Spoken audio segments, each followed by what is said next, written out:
What's going on, guys? This is Joe, and I am back once again for another War of the Spark pre-release pack opening. If you are new to the channel, I am in love with pre-release packs. I open lots of them because they're great. I love the promos. I love just the fact that there are six nice, neat, easy packs in there for you. When we do individual videos like this, I get to make a deck and try to up my deck building skills. Maybe you guys can learn something from me. More than likely, I will learn something from you as I ask you questions on the deck builds and things like that. We have a token to give away, and by that I mean it's a code to MTG Arena. Stay tuned during the video for that code. It will be randomly scattered at some point in the video as I hide it among these packs so that I can remember to give that away to all of you later. We have the insert, we have this. Notably, for me at least, that blue D20 that I showed all of you, I had not gotten that one yet, so now I have it, which is really cool. Let's zoom in so we can all look at this promo that I got. If you missed the last video, I highly encourage you to go check it out because whoo boy did we get good stuff in that one. It was about time too, to be honest. But speaking of good stuff, here is a foil Ugin the Ineffable, a promo foil stamped with the date of the pre-release for War of the Spark. This is our Planeswalker promo. There is a Planeswalker promo as well as a rare or mythic promo because the Planeswalkers, there are uncommons, rares, and mythics. So this time we were lucky enough to get a rare, which means we will have either two rares or a rare and a mythic promo. Because our rare or mythic non-Planeswalker promo is a Blast Zone. This is very similar to the last kit. You should go watch that video. I'm not going to spoil it for you, but very, very similar. Although I would argue, value-wise, I think that one was higher, but promo-wise, but this one is better for limited. So, yeah, that's very, very good, because I will definitely use Ugin in almost whatever deck I build, because he's very good. We'll start with a Liliana pack. Let's see what else this kit has in store for us. We start with an Honor the God Pharaoh, Rising Populace, No Escape, Grim Initiate, a Sorin's Thirst, Crawl Stinger, Arlen's Wolf, Nahiri's Stoneblades, Callous Dismissal, Arboreal Grazer, Rubble Belt Riders is the first uncommon, Price of Betrayal is the second, and Kaya, Bane of the Dead, very, very good Planeswalker right here, is the third, and our rare or mythic is Narset's Reversal. This card is fine. It's not amazing, and it doesn't necessarily pull me into blue. I already think I opened a card that pulls me in one direction or another. Thankfully, those are hybrid mana symbols. Behind Narset's Reversal, we have a Plains and a Voja Friend to Elves token. I love this token. I love Voja. I love Tolzamir. So I think this is my first Voja. I'm super happy to have this card. That is fantastic. That's almost the happiest thing about this pack. But Kai is pretty darn good, to be fair. Okay, another Liliana pack follows it up. And we get a Bulwark Giant, a Crush Descent, Invading Manticore, a Gideon's Sacrifice, a New Horizons, Tamio's Epiphany. I like this card a lot. Not like, you don't play like more than two, and even then, but still, I think it's a really good card. Banehound, Trusted Pegasus is a great card. Band Together is a great card. Bleeding Edge, very nice. Heartwarming Redemption is our second uncommon. I missed it with Bleeding Edge, but speaking of heartwarming, this is heartbreaking. At the same time, this card is definitely one of the few in more recent years that just looking at it, reading the flavor text, and again, I mean, obviously knowing the story, it actually is quite emotional. So, and our third is Kasmina, Enigmatic Mentor. So if we are going blue in any way, we got Narset's Reversal in the last pack, so we could. Kasmina is a very good Planeswalker. And our next rare or mythic is a Parhelion 2. So This card's expensive. Sealed is probably the only place that you could get it to work, and even then, I don't know about it. But here it is, Parhelion 2. I think the story behind this card is cool. I think that the idea of this card working is cool. I just don't know that it's practical to attempt to put an 8-mana vehicle in your deck that, also you have to have crew 4 to make it work. So if you're on the back foot, by the time you have 8 mana, if you play this card and you don't have the creatures to crew it, you just feel really bad because your opponent looks across the table and is like, hey, that's a cool card, and then they kill you. So yeah, that's my thoughts on Parhelion 2. I've never played against it and I've never played with it, but there are probably reasons for that. Behind it, ooh, very cool. We have a foil Jaya Venerated Fire Mage. I think foil planeswalkers like us, guys. Again, go watch the last video. My God, that's cool. Obviously, I'm not counting the promos because those are required to be foil planeswalkers, but we just got a pack foil Jaya. That's awesome. I'm not even sure she's high up there in value, but first of all, look at the fire in foil. That's gorgeous. But yeah, regardless, I'm super happy because these foils could be any card in the set. And sure, there are 36 planeswalkers, but that's a lot of planeswalkers. There's a lot of commons and stuff too that we haven't been seeing in foils. So that's really great. Foil Jaya. Behind her, an island and an angel token. I don't know that I've gotten this angel token either. This is the one that you would get from the finale of Glory. Here is a Teferi pack next. Let's see what Teferi has for us. Nice one so far this opening. We have an Ironclad Crovad, Spellkeeper Weird, Steady Aim, a Charity Extractor, Heartfire, Mana Geode. Love the art on this card. I would be curious, speaking of commons in foil, I'd be curious to see what this card looks like in foil. A Pollen Bright Druid, Davriel's Shadow Fugue, Thunder Drake, a Sarkhan's Catharsis, followed by this Bolt Bend that you saw. That is our first uncommon in this pack. Ugin's Conjurant, to go with our Ugin, is the second. And a Samut Tyrant Smasher is the third. So Samut goes really well with Jaya if we wanted to play Jaya. Plus we had that Bolt Bend in this pack. Not that those are immediately cards that pull us towards red, but it definitely starts stacking up after a while. So we'll be aware of that. Behind Samut, our rare or mythic, is another Blast Zone. I don't know that I love putting this card in this limited deck. I know that it's up there value-wise, but I assume that's for constructed and or for standard or modern or for commander. But yeah, I mean, hey, it's another Blast Zone, sure, I guess. Behind Blast Zone, a Plains and a Zombie Army token, the full army for the Zombie Army token. Speaking of tokens, let's do this now. This is a dragon token, which is sweet. I'm super happy to have a dragon token. Sarkhan will make this for you. But on the back, we have this code. Please be aware with these codes, you get one per account. Just one. So if you've used a code already, this will not work for you. We have given away 6 codes already on this channel. So if you've used one of those, be aware of that. Also be aware, if you look at the view numbers down below, you will notice probably these videos do passable.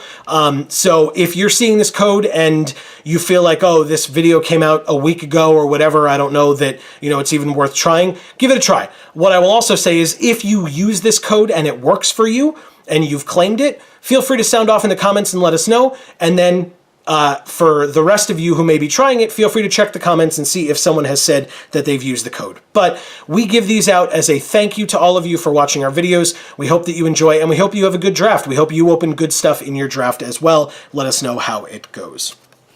So, on to the next pack. We have a Gideon pack. Inside of this Gideon pack, we have the War Screecher.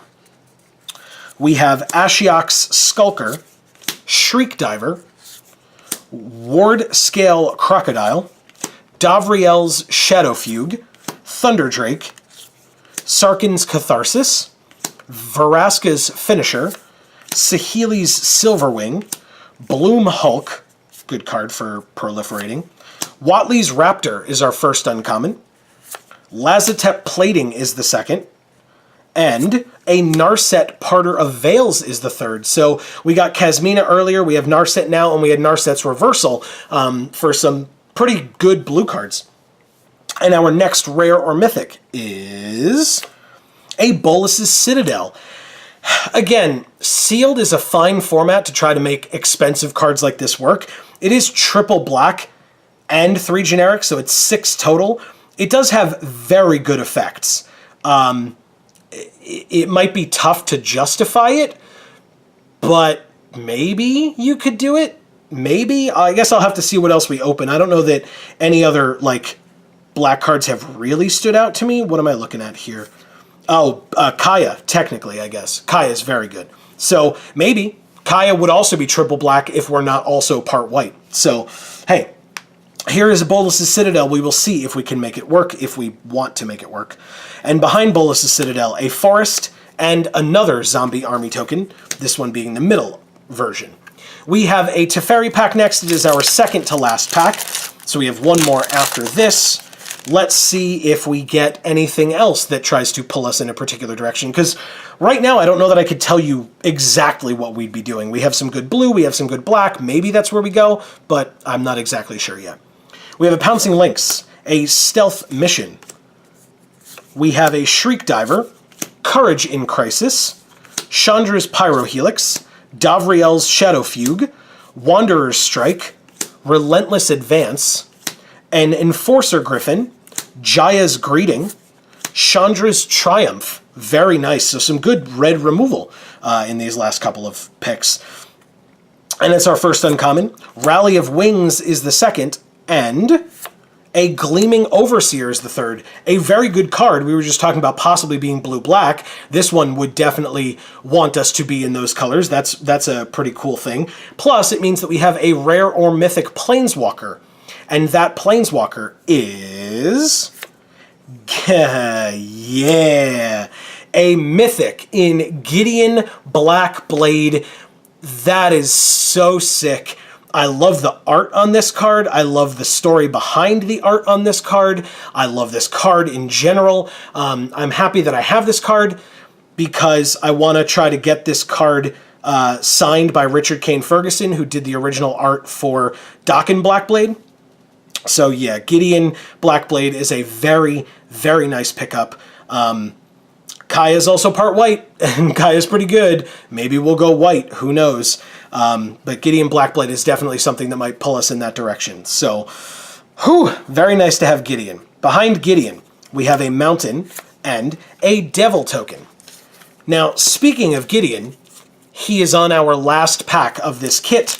Let's see what's inside the last pack of our kit here. We have a Teferi's Time Twist, an On-Crop Invader, excuse me, a Return to Nature, Kaya's Ghost Form, a Law Rune Enforcer. This is a very good card, and it's in white. Defiant Strike, Mana Geode again, Thunder Drake again, Charmed Stray. It's our first one, and you'd have to really convince me to play this card on a good day. So yeah, no. Vraska's Finisher, Eternal Skylord. Very nice first uncommon. With that Gleaming Overseer, we could try to make a pretty sick amass deck. A Price of Betrayal is the second, and an Elite Guard Mage is the third. That's white-blue. That's a little tempting. And our rare or mythic, again, Planeswalker, is Ral Storm Conduit. We've opened some bomby things, and I feel like it's a little all over the place. Gideon's double white, so that is hard to splash for. We've got a couple of good blue walkers. We've now got Ral. We've got a couple of good red walkers. This is going to be a tough one for me, folks. I'm not going to lie. Ugin's going to make it in, that's for damn sure, but that's about all I can tell you right now. I'm going to have to really dig into this and see what we've got going for us. Behind Ral, just a Swamp and a Spirit token, which we will need if and when we play that Ugin, which you will see in just a second. So, after a couple of iterations and toying with black a lot, I have to say, I think this is one of the sickest decks I've built in this format. This is just blue-white flyers, to be fair, but it's backed up by some sick planeswalkers in Gideon, Kasmina, Ugin, and Kaya. I have triple Thunderdrake, which I was not aware of as I was opening stuff. I got the Enforcer Griffin, this Eternal Skylord, Elite Guard Mage, Trusted Pegasus, War Screecher, and I got this awesome Rally of Wings, which typically I'm not super high on, so I feel like I usually overlook it when I open it, because it's just like, well, if you don't have enough flyers, it's not good. Well, I have enough flyers. And I have, like, I was a little worried about the Eternal Skylord, to be honest, because I didn't know if I had a ton of ways to amass, especially because, and we'll talk more about what I cut, but I took out the Lazotep plating. I didn't think it was a good enough incidental effect for that, but I do have Relentless Advance, Crushed Descent, and again, the Eternal Skylord, plus I have like Stealth Mission, and Callous Dismissal does it as well. So I think that that's still good enough. I think that could get me there. And again, with things for backup like Kaya, I've got this Wanderer Strike as well for like removal type things. I've got Callous Dismissal for bounce, No Escape for countering. So I think this is a really good backup. I also have the Spellkeeper Weird in here. It's a 1/4 on the ground, but it can also get one of my good spells back later on. So I think it was a good include. And the Law Rune Enforcer is just an amazing card. If I'm playing white, I'm probably almost always going to play this card because it's insane. But yeah, so this is my deck. Please let me know what you thought. Oh, right, I mentioned we would talk about this. So besides the Lazotep plating, I'm also not playing this Rising Populace, which, again, was a consideration. The Trusted Pegasus could give it flying on occasion, and things are incidentally going to die, but if I needed a cut, this was the one that I chose. This Teferi's Time Twist, I feel like with my Amass creatures and with my Thunder Drakes, there aren't necessarily going to be a ton of things that don't have counters on them that I'd be okay with getting rid of and bringing back, although this does work with Planeswalkers, so please let me know your thoughts as to whether I should keep it in for if one of my uncommon walkers gets down to like 1 loyalty, and, you know, maybe I should blink it, bring it back, and then it has all the counters on it again, loyalty counters. And speaking of Planeswalkers, I'm not playing Narset either. The instants and sorceries that I have, I think are pretty good, but at the same time, I don't think that there are enough of them to warrant Narset's ability, and her static of my opponent not drawing a ton of cards. Technically, she can be in the sideboard, but I don't see that happening enough where I'm going to care. So, like I said a minute ago, please let me know what you think of the deck in the comments down below. Please let me know what you think of the opening, because I'm super happy with promo foil Ugin, Gideon, and we got that foil Jaya and stuff. Like, we opened pretty darn well. So, let me know your thoughts in the comments down below. Thank you so much for watching this video. I have been Joe, this has been Geek for All, and as we always say, in whichever video of ours you watch next, we will see you all next time. Thanks, everybody.